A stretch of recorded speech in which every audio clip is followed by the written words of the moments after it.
Bueno, hay varias iniciativas alrededor de la reinserción social. En el último tiempo se armó un plan de reinserción desde el gobierno que tiene distintos componentes, como por ejemplo mejorar la infraestructura, mejorar la formación de los gendarmes que están en contacto con las personas que hoy día están presas, enfocar el trabajo con ellos hacia una lógica más de reinserción.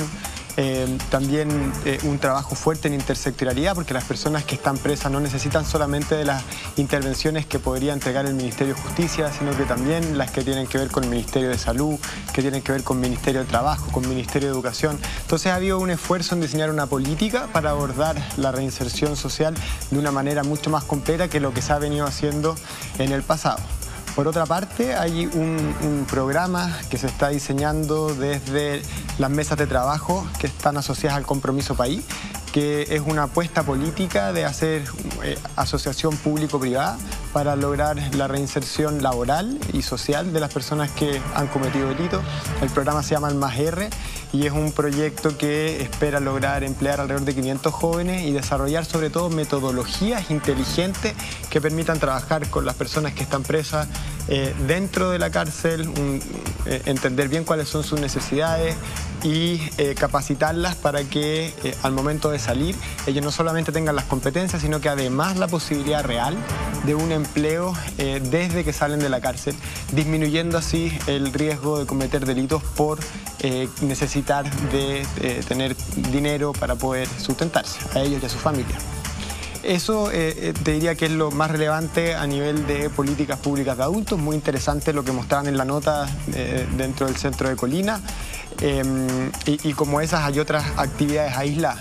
En relación a los jóvenes, a los que hoy día están cumpliendo alguna sanción o medida en el servicio, en el Sename, ahí hay un programa de intermediación laboral en donde participan distintas fundaciones de Arica a Punta Arenas.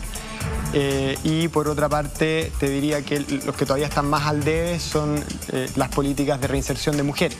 En la Fundación San Carlos de Maipo hicimos un estudio en conjunto con la Universidad Católica, el Instituto de Sociología, para poder entender cuáles son las trayectorias de las mujeres que hoy día están en la cárcel, que salen, y para entender bien cuáles son sus necesidades. Dentro de las características de las mujeres podemos encontrarnos con que un 70% no ha terminado la enseñanza media, que un montón de ellas, alrededor de un 60%, sufrieron maltrato cuando fueron jóvenes, que un porcentaje mayor de mujeres sufre más violencia fuera de la cárcel que dentro de la cárcel, que muchas de ellas creen que no van a poder obtener un empleo debido a la estigmatización que hay alrededor de ellas.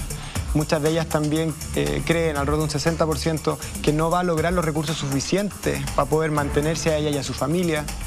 Alrededor de un 90% tienen hijos, un 70% de los hijos son menores de 18 años. Entonces, un contexto y una caracterización de las mujeres que hoy día están presas que hace que su abordaje sea más difícil. Y por eso mismo en la Fundación San Carlos de Maipo diseñamos un programa específico para esas mujeres que las ayuda a reinsertarse socialmente y a poder desempeñar una actividad económica remunerada.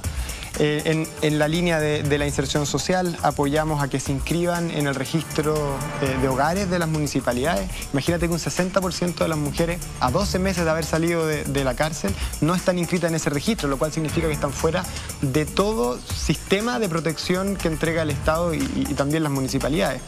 Las ayudamos a sacar carnet de identidad. Las más de las veces salen de la cárcel sin su carnet y sin plata para poder cargar la tarjeta VIP, o sea, sin tarjeta VIP, un poco. Imagínate, si ya partes al momento que sales de la cárcel con esa limitación, imagínate lo que viene después, sin trabajo, con niños que las más de las veces, porque ellas están en la cárcel, terminan siendo atendidos en Sename. Todo el proceso de recuperar a los hijos cuando salen de la cárcel, eso es lo que las apoya la Fundación San Carlos de Maipo en la línea de la reinserción social.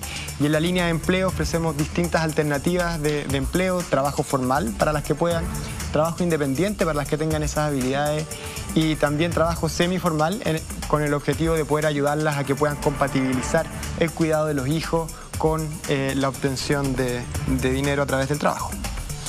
Rafael, quiero colgarme de un concepto que usted dijo durante la conversación, que es el tema de la estigmatización.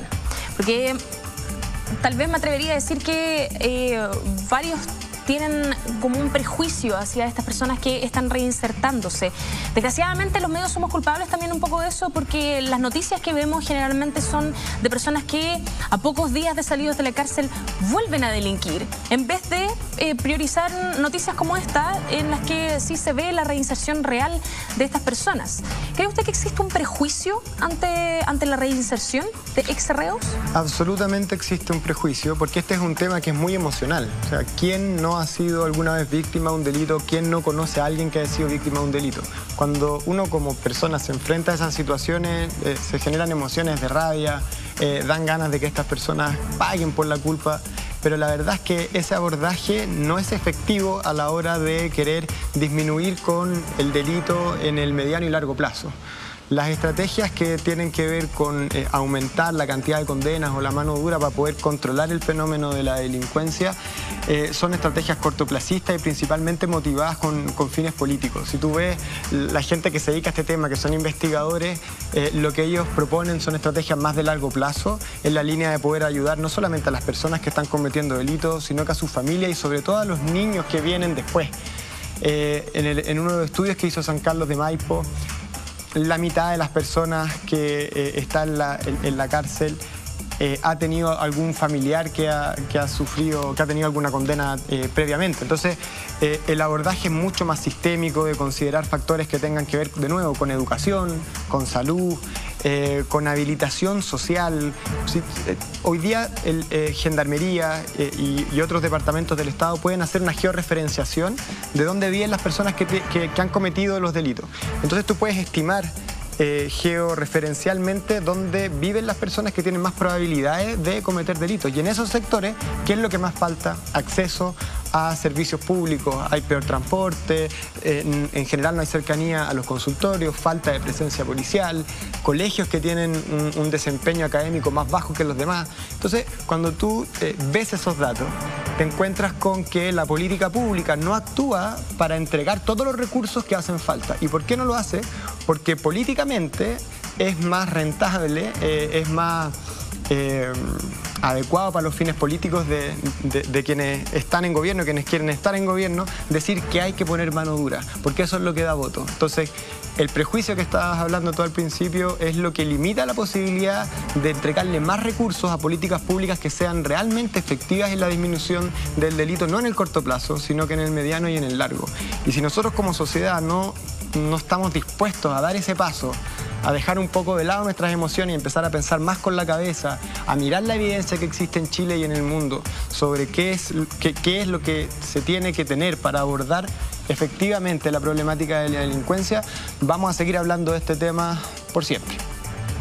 Rafael, usted lo esbozaba un poco dentro de la conversación, pero de todas maneras se lo quiero preguntar puntualmente. ¿Qué cree usted que falta en nuestro país para que la reinserción sea más sistemática?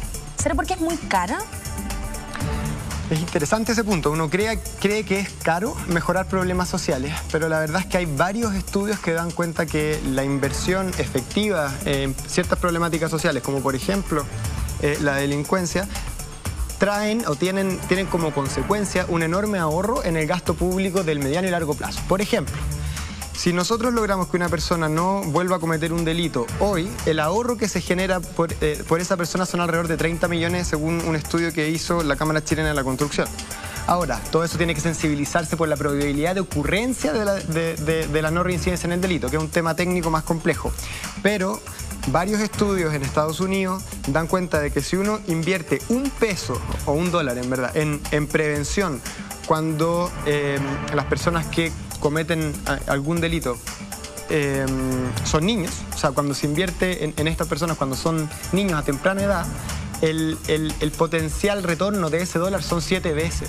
Entonces es mucho más barato invertir en programas efectivos que prevengan el desarrollo de la conducta de la delincuencia a tener que invertir en cárceles, tener que invertir en jueces, en policía.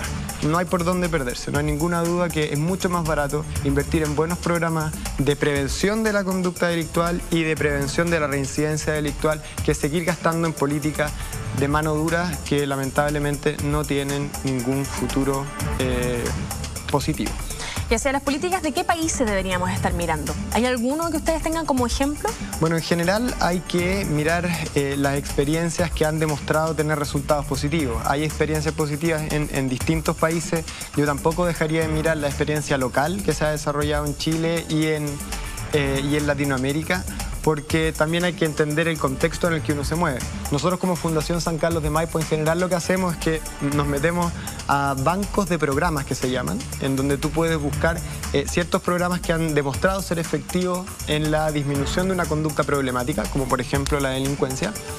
Y lo que hacemos es que después de que investigamos bien esos programas, los adaptamos a la realidad chilena, los piloteamos, los evaluamos y si los resultados son positivos, se los entregamos a la política pública para que en conjunto podamos hacer el proceso de escalamiento y diseminación en todo Chile.